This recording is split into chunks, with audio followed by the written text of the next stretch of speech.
going to look at a UK digital ID, how we can ensure a balance of power between the citizen and the state. Prime Minister Keir Starmer recently announced plans to roll out a new digital ID scheme across the UK, with plans to make this mandatory for right-to-work checks by the end of this Parliament. Proposals for ID cards are not new in the UK context. They've long been touted as a solution to solve contentious issues of the day, most recently illegal immigration. It is less clear what a digital ID would mean. Little detail has been provided about this idea, although the Tony Blair Institute's writings on the subject may offer some clues. Rather than simply debate digital ID, this panel explores the design principles and safeguards needed to keep a suitable balance of power between the citizen and the state, and considers key issues from other countries where digital IDs have been designed and deployed. Chairing this discussion, we have Wendy Grossman, and she will be joined on the panel by Professor Mirka Mariano, author and professor, Department of Media, Communications and Cultural Studies at Goldsmiths, the University of London. Carla Prudencio, Program Director and Advocacy Officer at Privacy International. And David Birch, author, advisor, and commentator on digital financial services. Thank you very much. Right. Well, welcome. Or I guess you've already been here, so. What I'm hoping will come out of this panel is really not for or against. I don't think it's a very interesting question, particularly since we have absolutely no detail about what the government's proposals may or may not look like. But I would like to think about what would good look like and what would bad look like. And so I'm going to ask, in a minute, I'm going to ask everybody to talk about that a little bit. We do know, the one thing we do know is that the Office of Budget Responsibility has estimated the cost of whatever digital ID we eventually get at £1.8 billion. And I have a note here that the House of Commons Parliamentary Secretary of the Cabinet Office is standing up a team for free digital credentials for all. There's supposed to be a consultation in early 2026. On the other hand, what we've also seen is something about a mandatory digital ID that you would have to use to prove your right to work. So who knows? I can only tell you that in the history of ID cards, since the end of World War II, the last ID card was scrapped in about 1950. And ever since, every 3 to 5 years, there's been a new proposal for some kind of ID card. And the last one of those was actually passed into legislation in the wake of 9/11. And in 2005, the National Identity Cards Bill was passed. And it was repealed again after the Conservatives took over in 2010, 2011. The thing about these ID cards is every time they're proposed, the reason given for them is whatever the hot topic is of the day. So if you go through the history, which I actually did in about 2005, it's really interesting because there's one set of proposals that were supposed to ensure that there weren't future disasters like Hillsborough, and it would end football hooliganism. Crime is a common one, immigration is a common one, benefits, access to benefits, eliminating benefit fraud is another common one. And this time, we've heard about right to work and we've heard about immigration. So again, who knows?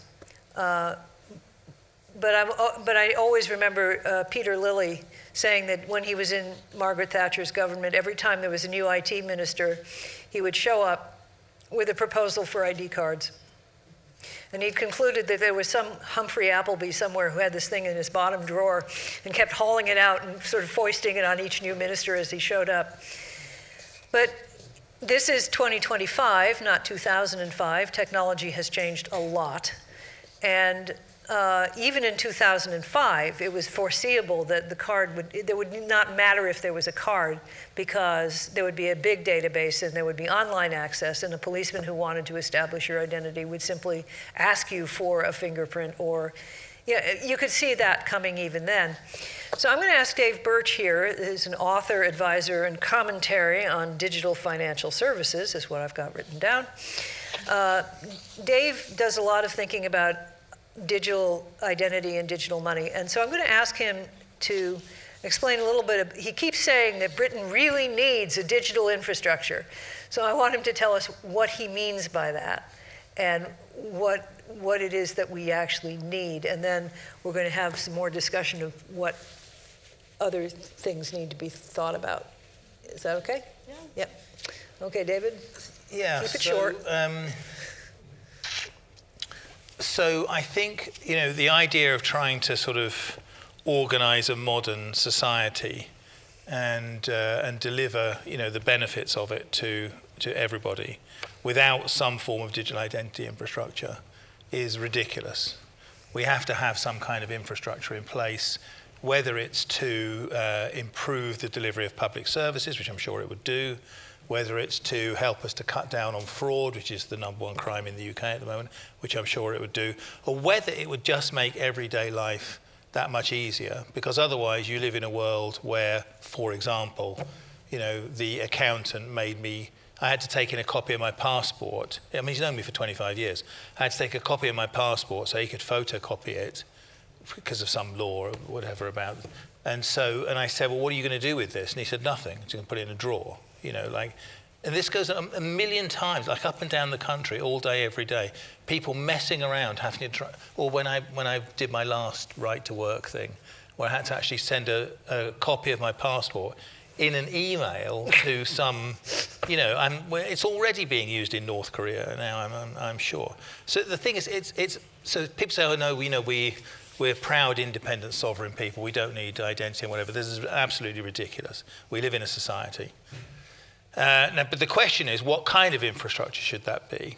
And I think one of the fundamental problems we have with it is, apart from like a strange English kind of, we don't want ID cards because they're essentially French, which, really is the deep... No, but it is. This is the deep-seated, the only reason we have passports, well, it doesn't matter. Don't get diverted. No, but I'm just saying that the reason we have passports, this started when a Piedmont anarchist tried to assassinate the Emperor Napoleon III at the Paris Opera. And it happened he lived in London, so there was the Daily Mail scandal, London's full of anarchists, something must be done, But the point is, whether our vision of France or North Korea is what stops us from thinking about this, it's wrong and it's stupid. And it's fundamentally reactionary because the debate always gets discussed in terms of ID cards.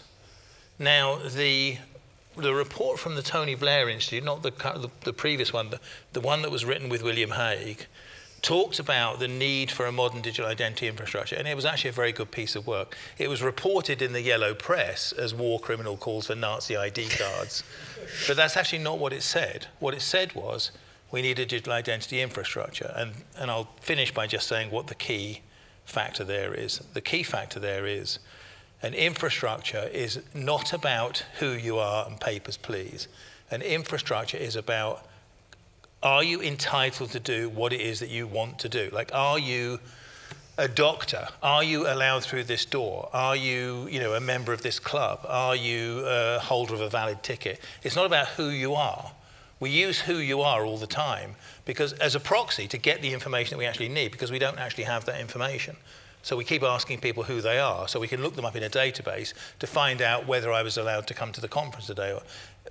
What we want is a system where we move directly to, can I do what it is I want to do? So you want to cut out a bunch of middlemen?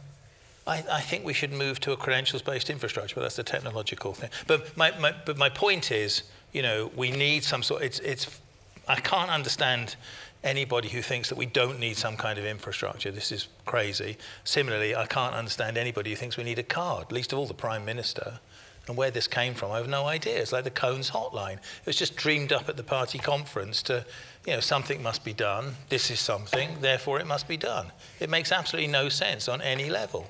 I thought the real... I don't want to make a political point. But I thought the real clue was when he started talking about digging through the bottom drawer to find a bank statement. Because, good Lord, do you know anybody who looks in the bottom drawer for a bank statement? Well, not for their own one, obviously. But. Good point. So this is Carla Prudencio, who is a program director at Privacy International. I think that's our second PR person for the day. And, you know, I think what we thought you would talk about is the safeguards and strategies, you know, particularly if you can relate to what Dave said. Yeah, totally. Really helpful. Yeah, thank you so much. I think I fundamentally agree with what Dave was saying in the sense of we need to have a proof, or we need to have an infrastructure in place in order to identify you, right? Like this is something that, as Wendy was also explaining, is we have like a historic reason for doing it. But I also want to go back to the title of this panel, which I think is really interesting because we talk about balanced power between citizens and states. And when we talk about this balance, we are acknowledging that we need some limits, some safeguards, some check-ins, because this power is not naturally balanced. We need like to have a specific system in place in order to do it. So it's important to recognize that these like digital ID systems are not necessarily neutral tools. They fundamentally recognize who holds power over identity, which is someone needs to hold power over this. We know that, but who holds power and how they hold this power, it's important. So many national ID systems raise serious privacy concerns because they are, by design, large-scale mechanisms through which governments are collecting and processing a lot of data. Features often built with these systems, such as the mandatory biometric collection that we were talking about, also has an amount of interference in privacy and also risk expanding government surveillance powers. As you must know, biometric data is something that you cannot change. It's your face, it's your voice, it's something really particular about you. And when you link that data to something, to a specific activity that you do, you are giving power to a government or whoever holds the power on that specific database to track you over what you do in your life in general. So we often overlook like how does this look in the real life? And I want to bring like a specific example of something that is happening in Mexico right now.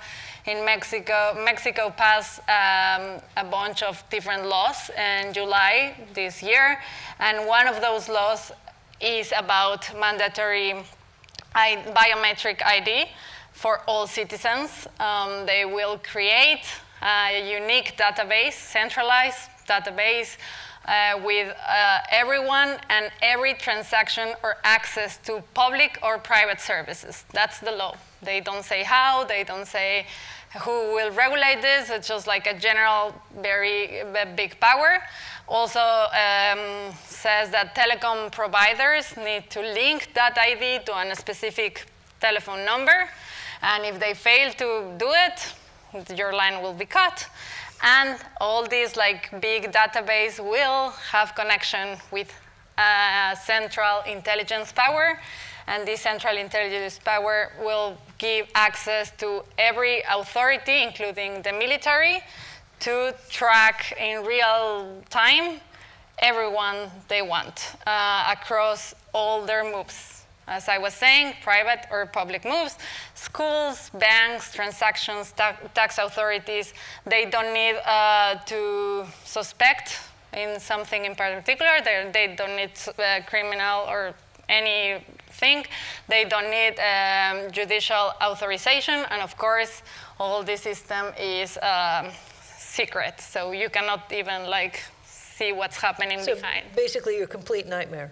It is. It's like my complete nightmare. But it shows, I mean, of course, like you were saying about like the narrative behind the system, right? Like the reasons that why. Here they say now it's illegal work and trying to protect the borders. In Mexico, they say it's fighting organized crime and even disappearance. Both are like real legitimate concerns. In Mexico, it's a problem, it's a legitimate concern. However, the solution, it seems this proportionate at least, right?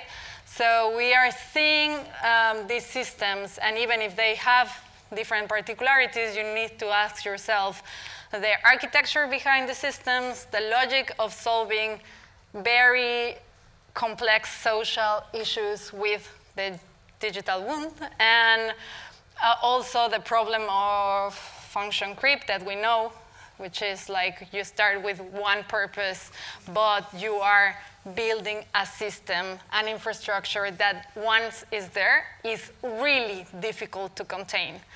Power change, mandate change, data flows can change as well, but once that you have that system, you need to ask yourself if the purpose for what it started will be at some point change. And we have seen history of this happening in other countries. Well, that's what worries me when Dave starts talking about, sort of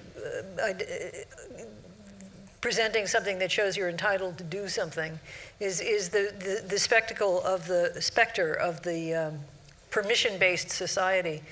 Ira Levin wrote a book in about 1970 called This Perfect Day, in which anytime you wanted to go anywhere or do anything, you had to hold your bracelet up to a scanner and it would say yes or no. And that's the image in my head when you say that. Well, but I did that with my phone getting on the bus to come here. No, give me a...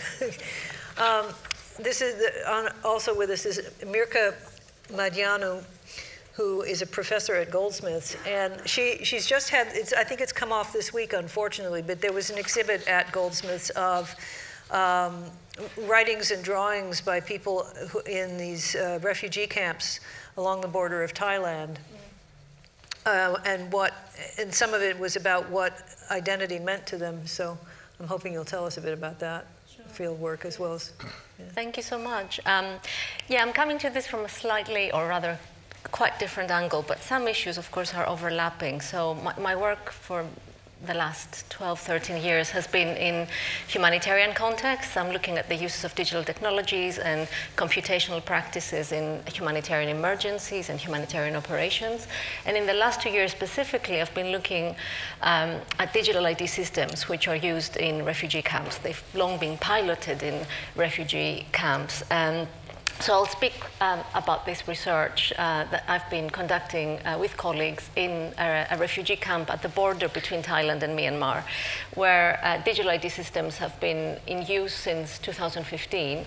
And I don't know if you're aware, but in refugee camps, biometric technologies have uses that extend well beyond registration purposes. In order for a refugee to access rations or cash assistance, they may have to use facial recognition. They may have to use facial recognition in the camp where I work. That's exactly what happens. In order to collect charcoal to cook the rice that they have also collected via facial recognition, they will have to scan their iris in order to see a doctor or a nurse, and that includes children, not just adults.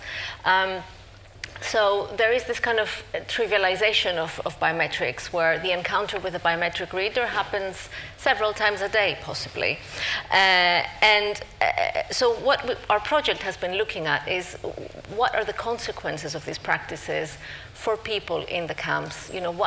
What do they think about the systems? Do the systems work? What are, when there are errors, what are the consequences?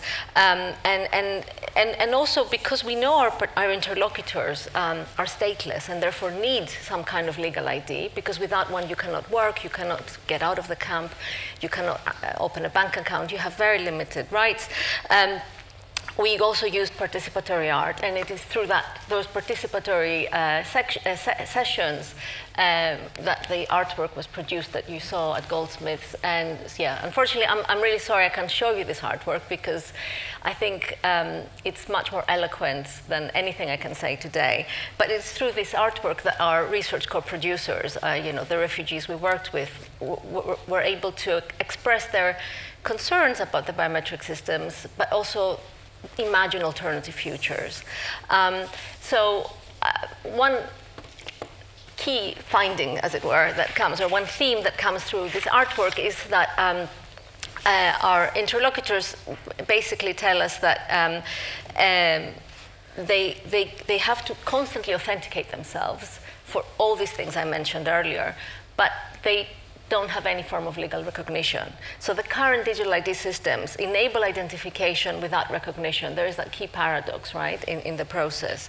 And even when there is sort of authentication or identification, it doesn't work perfectly because the machine produces a lot of errors. And these errors are really devastating in the context of the camp where you have no other alternatives, right? So if you cannot be authenticated to collect your rations or your cash assistance, what are the alternatives? Some people help out each other. But the whole point is that this is inconvenience, but it can also be very significant when there are no other means for survival for the most vulnerable groups. But even when these errors are produced, I just want to flag this as well. There are many other things that are produced because a lot of biometric technologies are trained on what we call prototypical whiteness, right? They're trained on typically Caucasian faces, very often male faces, and there is a high margin error margin of error when measuring other bodies, whether that's in terms of gender or race or disability or age or class. And so what we find is that a lot of our participants really struggle to get their faces authenticated. And what I found very troubling is that a lot of my interlocutors told me, my face is not valid.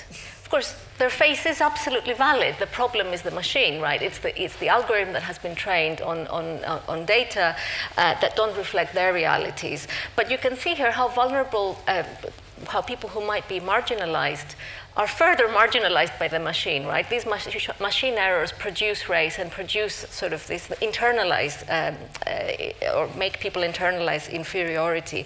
And this shapes people's perceptions of themselves and others. And that's what concerns me when we talk about biometrics in the UK context or in the European context, because we have to design systems that would be there and would work for people who might be marginalized. You don't design a system for those who are already privileged, but for those who might be excluded, and that has to be a principle. If I have a minute, just to say a few things that came up from our participatory art sessions and of course also our wider research. I mean, I think that the artwork really conveys loud and clear the values that should underpin such systems, right? What people tell us is they want equality, they want dignity, they want recognition, they want justice, right? These are the themes that come across in the drawings. And they also want a system that respects the plurality of their identities, which don't often fit in the kind of binary categories of the biometric reader. So I think that's really important. And if I can finish with just one example, because I don't think it's just a technological matter. We can design the most sophisticated digital infrastructure that has all the safeguards, that has sunset clauses, that is co-produced with communities, which is the other important thing, right? Whatever we do, we have to invite communities and people to be part of the design process. But even if we do all those things, if the reasons that motivate these systems are concern about immigration, or we employ these systems in a hostile environment, these systems are going to produce very difficult outcomes for marginalized groups. So one of my participants, one of my research co-producers, designed a picture, a drawing that he named football. So I asked him, why is this called football? It's about digital ID. So, and he says, I want an ID that will allow me to get out of the camp so I can go to the nearby village and play football without getting arrested. Because he doesn't have any form of digital ID or any form of ID. He cannot get out of the camp, and if he ever does, he will get arrested. So for me, this is very poignant. First, because it shows that this distance between his imagination, imagining his ideal system, and reality is not very, is not very distant, but it's also, I think what he asks is so modest and so ordinary. But I think we have to also remember here that when he's asking not to be arrested, he's not really asking for the perfect ID system. He's asking for the hostile environment not to be there, right? So it's really a call for social justice. And I think we have to remember, when we talk about these digital ID systems or digital infrastructure more broadly, we really have to think about the wider social context and questions of social justice within which these systems will be implemented. And if the systems, if the context continues to be hostile, then there will never be really a fair and just identity system. So I'll stop here. So I've derived 4 principles so far. One is that ID is football. Well, don't design a hostile system. Support plural identities. And the one that really interests me most is design for outliers, because one of my friends is a pioneer in biometrics, and his name is Jim Wayman, and one of the things he says often is, whatever, people never have what you think they're going to have, where you think they're going to have it. And he learned this the first day he deployed a system. It was collecting thumbprints. And in the first hour, a guy shows up with 2 right thumbs. This was never imagined in designing the system, and it just fell out right away. So Dave, you're the technologist here. How do you design for outliers? You've said yourself that you really need to design for the edge cases. So how can they do this? Yeah, no, I think that's true, and I think it's the edge cases that define a digital identity system. So if someone was to say to me, the Prime Minister, for example, this is how the digital identity system is going to work, my first questions wouldn't be how is it going to work for me. It would be for the edge cases, and canonically, you know, I think this is a grown-up audience, so we can say I tend to think of 3 edge cases to test the system. I call them the 3 Ws. So it's witness protection, it's whistleblowing, and it's access to adult services. So if you tell me this is how the identity system is going to work, I want to know how does it work in those cases. So you tell me you're going to build a big database of people with biometric face recognition or whatever. Think about how that like works. So I'm James Bond, right? And I'm going to pretend to be Dave Birch because I want to be, you know, at the heart of everything that's going on. So in the old days, it was easy. At MI5, you just go to a drawer and get a spare New Zealand passport which says Dave Birch, and off you go, no problem, you know. Now, you've got to have a fake LinkedIn, fake Twitter, you know, and then you walk to because the face recognition, the casino's got an Amazon Ring doorbell. So you go down there, and the first thing it says is, hello, James, you know. So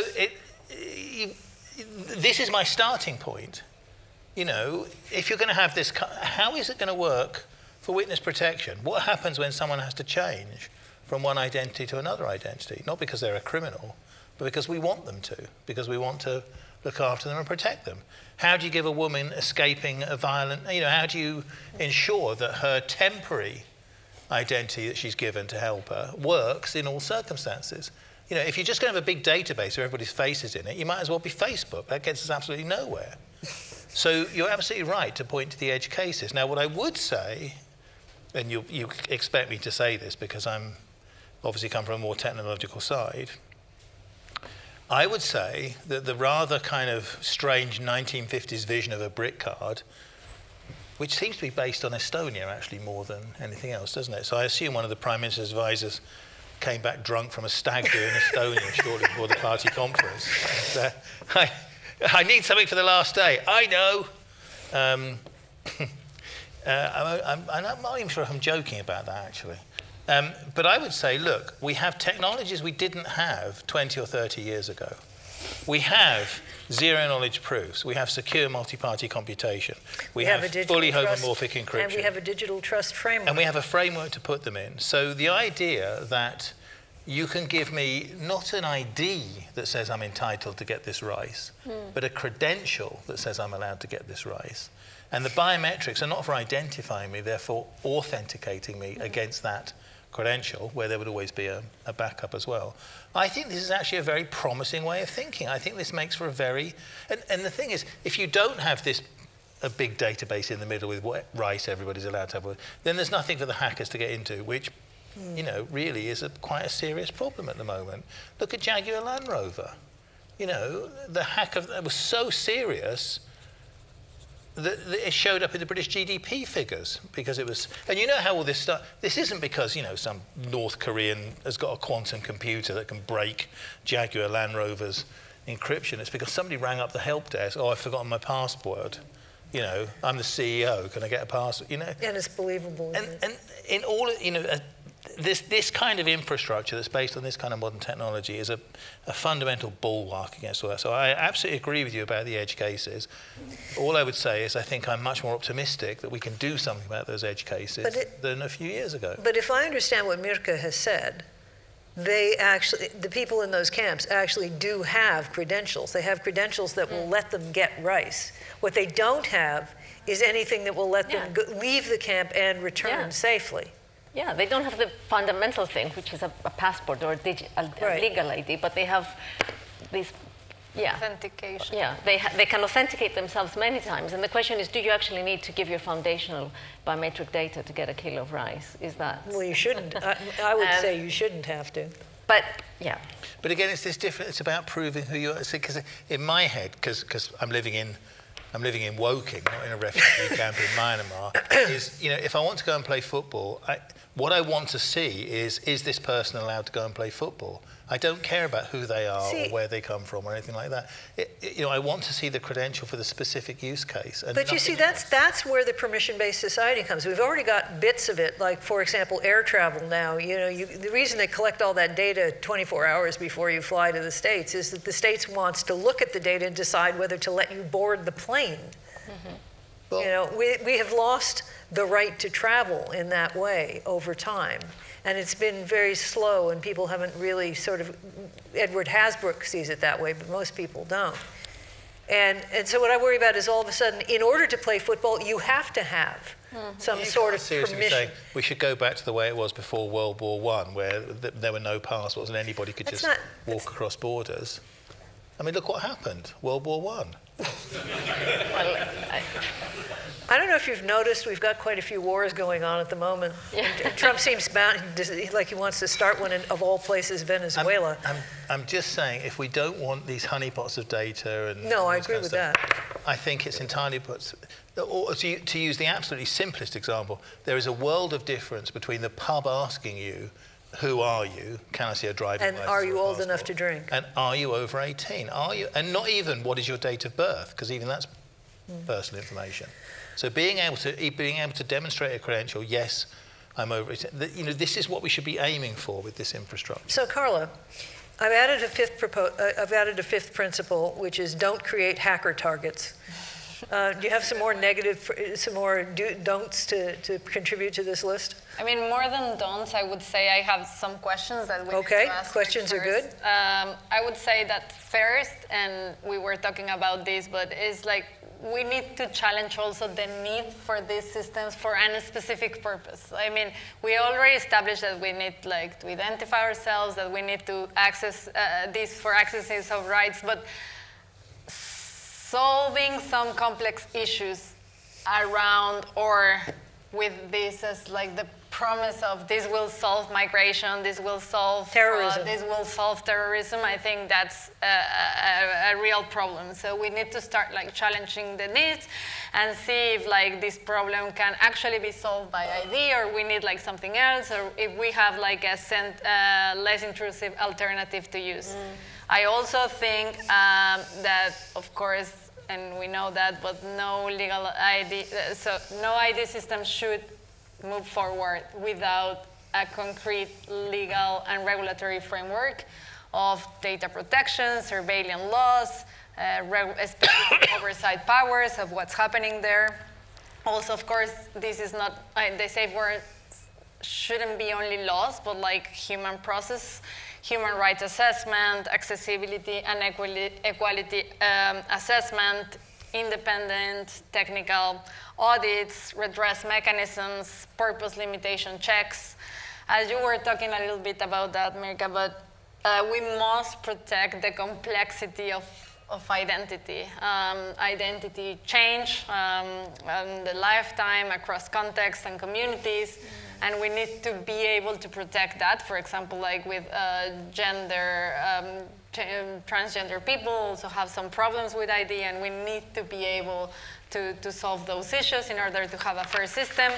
And I also think we need to start like scrutinizing companies behind the systems, and not just the procurement laws around this, but also the design and influence that they have, the dependencies that states will create with these companies, vendor lock-in and commercial incentives that they have, who benefits around these systems and at whose expense. So I think private-public partnerships are something that we need to scrutinize really well when we create this. It's a hard one, isn't it? Because the UK government does not have a good record of building IT systems with success. But yes. Can I come into that? Yes. Because I think this is really important, and I don't think it's often acknowledged enough that, you know, once you introduce a digital IT system, it is almost always privately run. You know, it is always, even if, I mean, there are variations here because, you know, who owns the data, and these are complex issues, but most typically there will be a commercial company behind the infrastructure. And this, I think, really fundamentally changes the relationship between citizens and the state, because in the past you would have citizens and the state, but now actually you have a third party or group of companies, which are those that run these digital infrastructures. And this is really what I call infrastructuring, right? And I think this is much more about a form of ID that is delivered digitally. It's a complete transformation of the relationship between citizens and the state. And it's often invisible because it happens in the infrastructural background. It's not often registered to citizens, for example, that their data might be going through systems or pipelines that are privately owned. We don't exactly know who has access to them. And this, coupled with the question of mission creep or function creep that you mentioned, Carla, it raises a lot of concerns about what can happen to people's data, where they might end up, who might end up using them, for what purpose. And I think we need to be aware of that. And I think, given we're talking about the relationship between citizen and the state, we need to think also what role does the market play in this process, and the great opportunities that are there for companies to have all these lucrative contracts. So who benefits is an important question, but also how fundamentally all this changes the relationship between citizens and the state. And yeah. I have other things to say, but I really like the characterization of it as a three-way relationship. I think that's really important. I heard spluttering. No, I wasn't spluttering. I was kind of agreeing. I was just saying, you know, I think obviously, you know, it would be stupid to hand over everything to some giant, you know, foreign corporation that would take, you know, of course. But, you know, we live in a mixed economy. We do want companies to produce goods and services more efficiently and more productively, you know, using data appropriately. I think some way in which you can take these credentials and use them for useful purposes, I think would be a good thing. I mean, one of the things that bothers me about GDPR is this thing about like locking data down so that it gets hoarded by, you know, so only certain people can take advantage of it because they've got these hoards of data. We kind of want the data to flow, but we want it to flow in a privacy preserving way, which is why I'm very focused on credentials. And also, you know, there are some basic things we can do, of course, because we can say, I'm sorry, you have to use these particular open standards, or, you know, we can do a lot just going down that road. I think. Age verification is not providing a very good example, I have to say. Well, I mean, that's a very interesting case in point, isn't it? Because we already have probably, actually I don't know the numbers, what is it in the UK, 10 million people already have done the age verification for Pornhub and such like, so it shows. But it isn't just. They were probably signing that petition against the ID card at the same time. Possibly. But if I want to get a direct message on Blue Sky, because I have not age verified, I have to use a VPN and log in from another country, and then I can see the direct message. But if I log in from the UK, I can't see it. Now, Blue Sky, okay, it's a young, it's a young system, but my X account dates to 2007.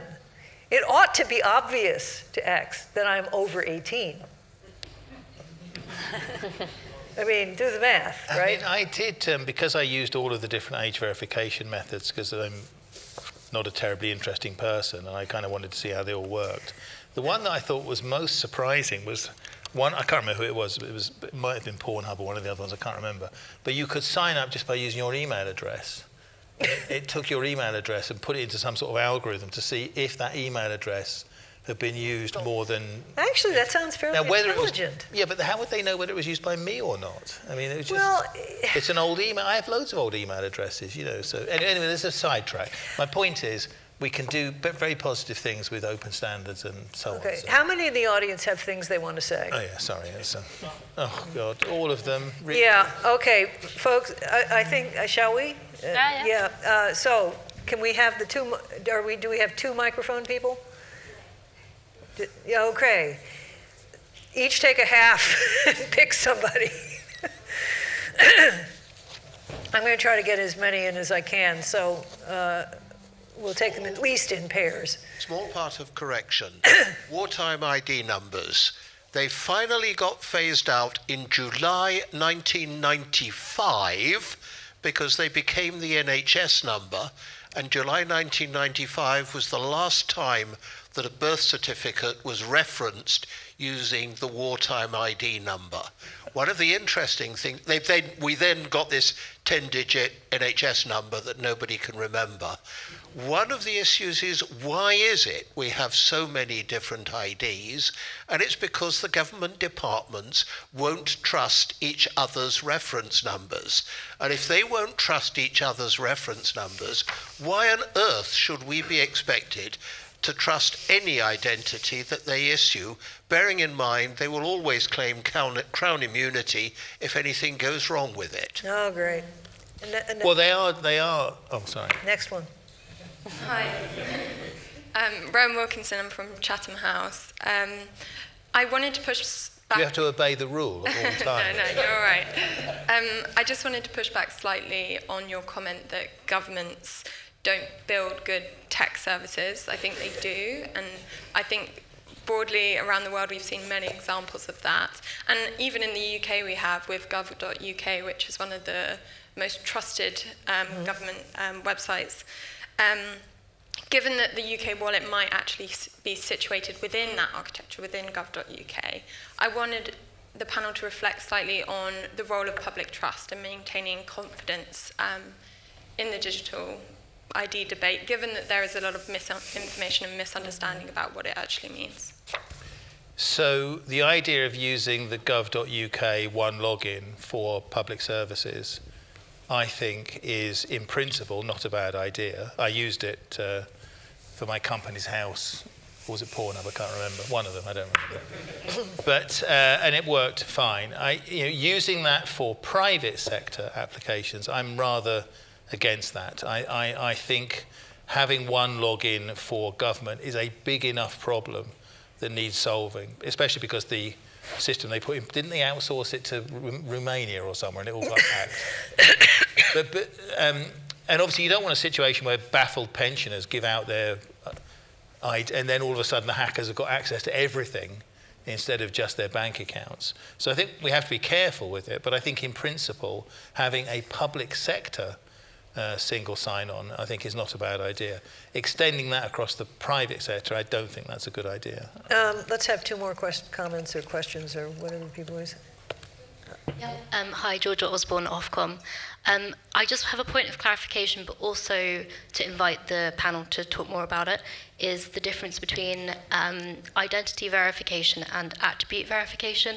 So in terms of, let's say your attribute is age, you can verify that age without them knowing who you are. Right. And also the idea of your ID verification showing that you are who you say you are is very different from just verifying that attribute specifically or a set of attributes is verifiable.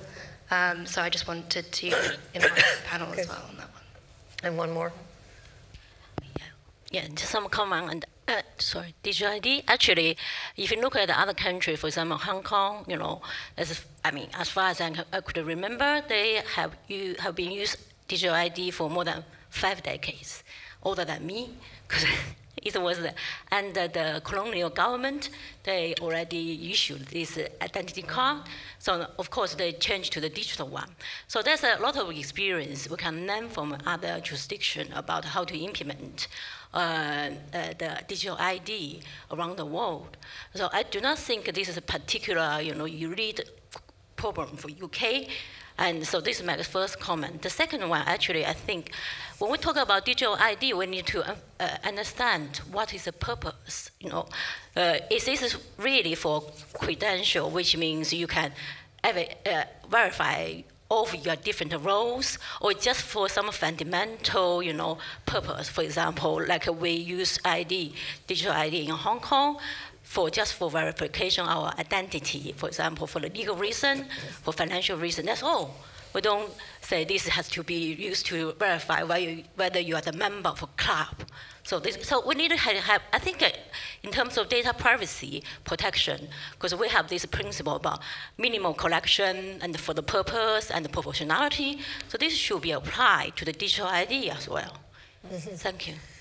Do either of you want to say anything to any of those?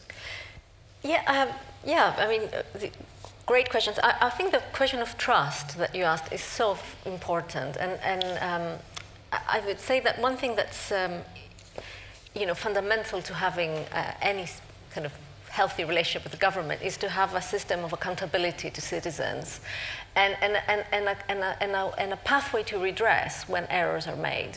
And this is really important if digital ID systems are used to access services, which is really, I think, what a lot of the concerns around digital ID systems are about.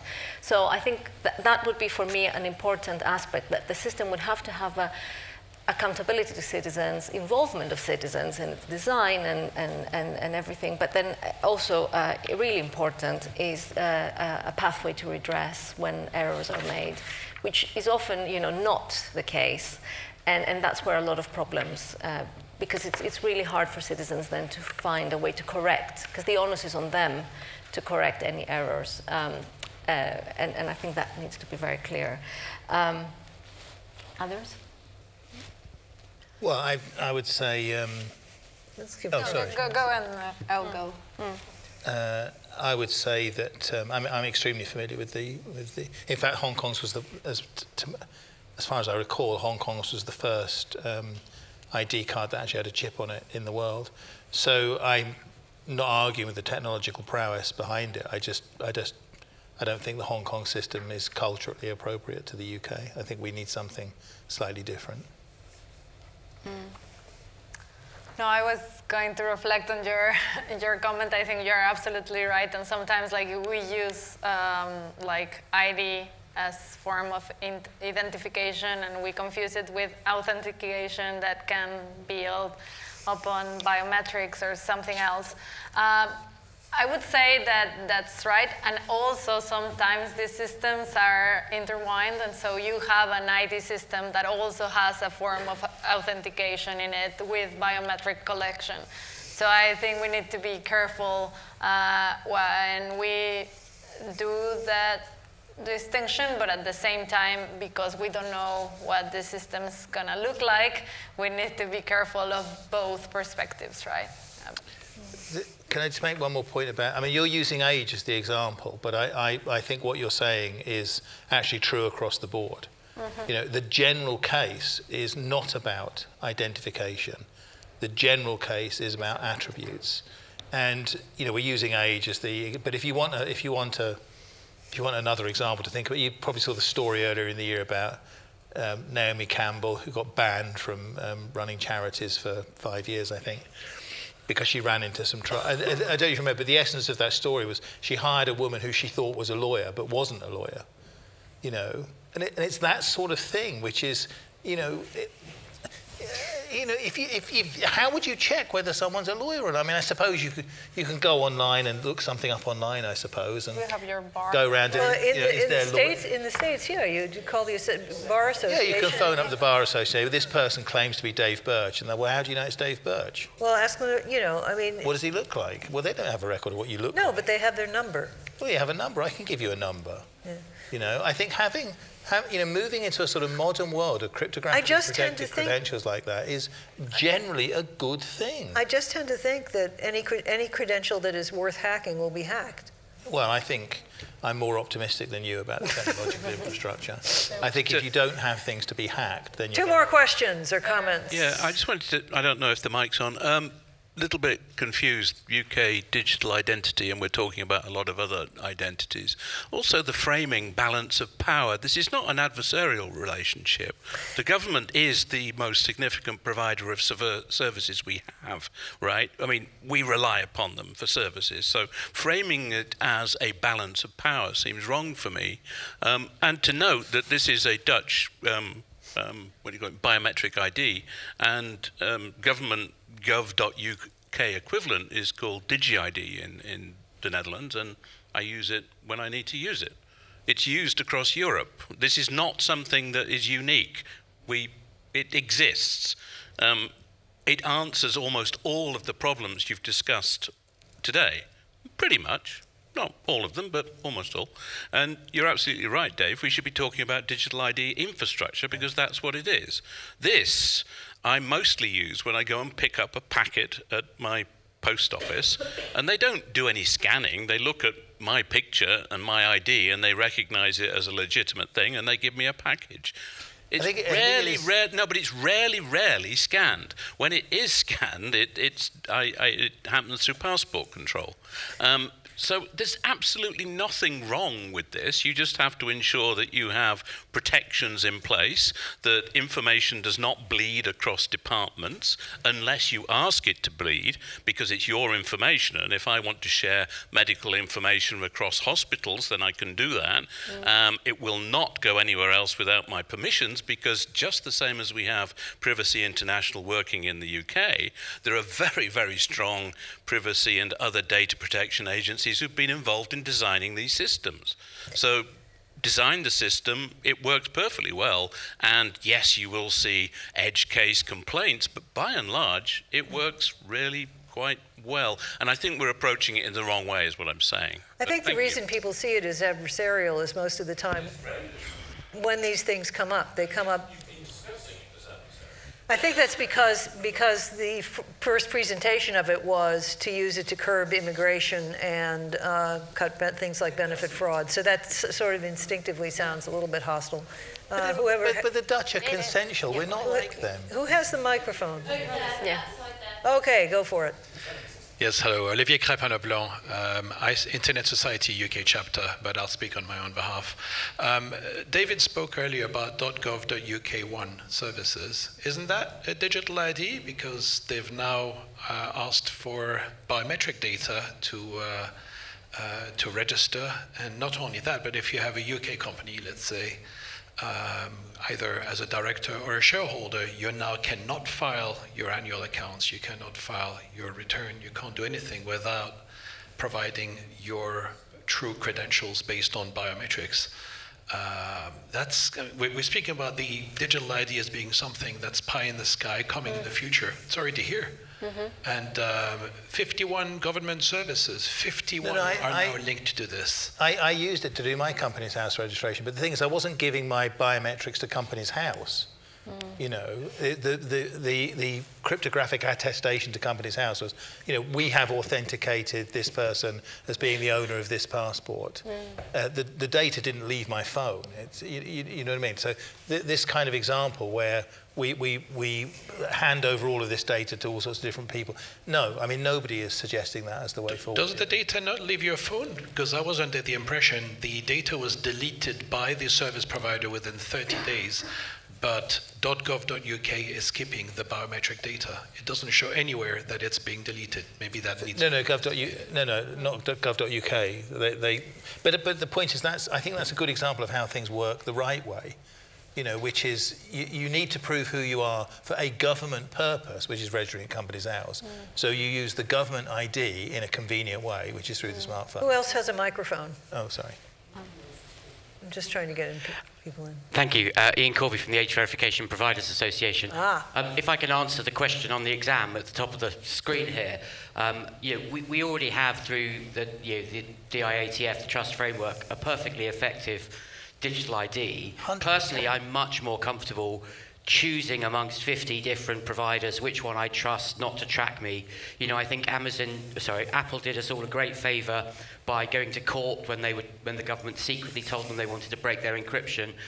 Now I've got 50 DVS companies that might also raise a flag when MI5 come and tap them on the shoulder and say, we'd just like to know every time somebody uses their ID, just to keep everybody safe. I think it's helpful to have that private sector intermediary rather than, and in a way it's irresistible for government to start trying to track us with this stuff because their job is to keep us safe, and I understand why it'd be very hard for a Home Office Minister to turn down that request. So are you more comfortable if Apple tracks you than if the government does? I'm just happy to have a third party somewhere there to raise a flag. Hopefully, they won't necessarily do that, but with 50 of them, hopefully somebody will. What proposal? Yeah, come on. So I wanted to come back to your point, which is really important, because we do actually have digital ID. It's already here, and so I'm more familiar with the e-visa system and the right-to-work checks, which are digitized. And, research and evidence that we have is that lots of people are having a huge amount of trouble with these systems, and they don't work, and they create huge exclusions.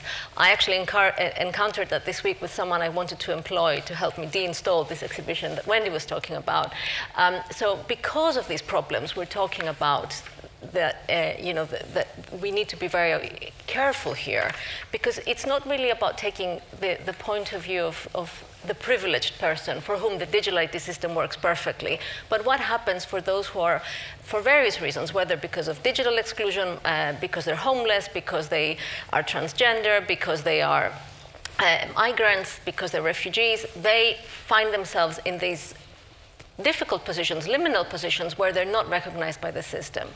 And I think we have to design with those people in mind, because if you design for the privileged, then you will almost certainly exclude those who don't fit in, right? But if you design for those other communities and involve them in the process, then there is a chance that the system will work for them as well.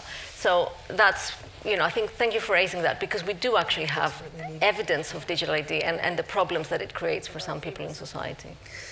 We are out of time. So thank you very much, all of you, and thank you.